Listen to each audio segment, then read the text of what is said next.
دی الله وای څوک نشته چې زمانه وغواړي چې ورکم موږ نه درد ورک شي در رانه ورک شي چرته به ورځم چانه به غواړم د ادم بچی ته کینی سوال کوي فریاد کوي جړا کوي والله پرېښی دی نو الله وای دا زما بندګان دي سترګه چې الله ته نه جاړي خالق ته نه جاړي مالک ته نه جاړي هغه مخلوق ته جړا کوي داسې ده که نه ده چې الله ته نه جاړي د شپې نه راپاسي الله راښکته کېږي څنګه چې د هغې د شان سره لایق مناسب د الله وایي په درېیمه شپه د حصه کې په درېیمه حصه د شپې کې الله وایي راښکته کېږي الله رب العالمین د اسمان ته چې تاسو ته ښکاري او موږ ته ښکاري درې اوازه کوي څوک شته دی چې ما نه وغواړي چې ورکما څوک شته چې طلب د بخښنې وکړي چې ویې بخښما څوک شته چې زما نه سوال وکړي الله وایي چې سوال یې قبول کړم د ادم بچې اوده وي بې غمه خوب کوي 10 بجې راپاڅي مونځ هم نه کوي نو بیا د ملک د حاجي د ناظم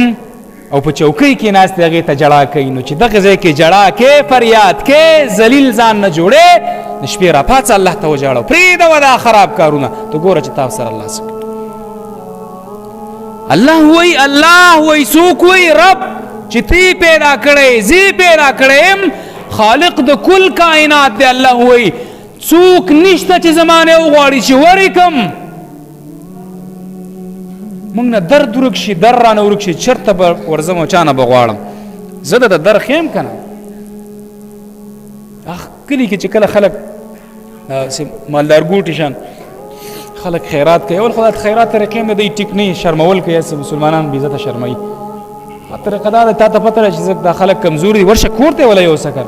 حجره کې دې ورته جوړ کړي دی او داسې سټینونه دې ورته لګولي او کیمرې دې ورته لګولي خلک شرمي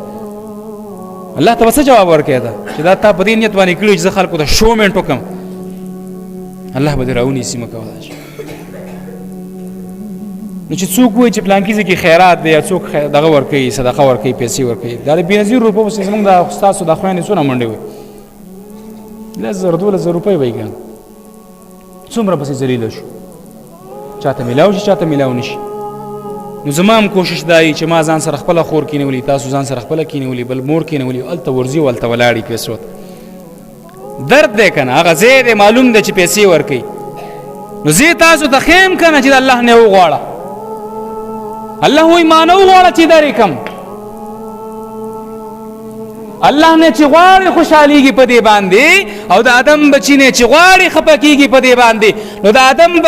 ادم بچی ته کینی سوال کوي فریاد کوي جړا کوي او الله یې پرېښی دی نو الله وایي دا زما بندګان دي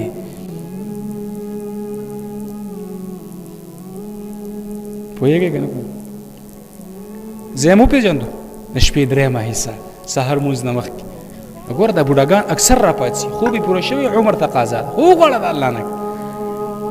ځان دپاره مو غواړه بچي دپاره مو غواړه د بل دپاره مو غواړه د لمسي دپاره مو غواړه د کړوسي دپاره مو غواړه د دنیا دپاره مو غواړه ته وګوره چې الله یې درکوي که نه یې درکوي نو ته یې غواړې نو څه به درته درکړي پښتو یو متل دی بچي جړلې دي او مور ورته شودنې دي ورکړي داسې ده که چې تا طلب نه دی کړی ته یې غواړې نه نو څنګه درته میلاو شي نو شی ستا په تقدیر کې شته لیکلی دی تقدیر 2 قسمه ده یو مبرم یو معلق نو چې ته طلب نه کې جدوجهد نه کې نو درو به رسي څه کوه څه به میلاو شي